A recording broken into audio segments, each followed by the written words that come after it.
औज़ु बिल्लाहि मिनश शैतानिर रजीम। बिस्मिल्लाहिर रहमानिर रहीम। अस्सलामु अलैकुम अज़ीज़ तुलबा, कुरान ऑनलाइन 5 में खुशामदीद। तो अल्लाह के फ़ज़ल व करम से हमारा मदनी कायदा मुकम्मल हुआ। तो आज से हम कलमे शुरू करेंगे। तो ईमान मुफस्सल और ईमान मुजमल तो हम पढ़ चुके। आज से हम पहला कलमा और फिर दूसरा कलमा, ये 2 कलमे पढ़ेंगे। चलें स्टार्ट करते हैं। बिस्मिल्लाहिर्रहमानिर्रहीम। अव्वल कलमा तैयब। तैयब माने पाक।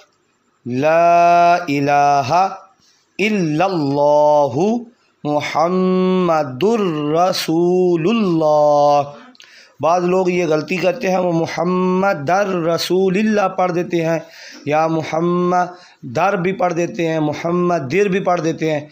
तो मुहम्मदिर दर नहीं पढ़ना, बल्कि मुहम्मदुर, दाल 2 पेश, रा दुर है और रा ज़बर रा दुर रा, रसूलुल्लाह है, रसूलुल्लाह। तो मुहम्मदुर रसूलुल्लाह। अगर आप रसूलुल्लाह पढ़ेंगे या कुछ और पढ़ेंगे, उससे माना चेंज हो जाएगा। आपने इसका ध्यान रखना है।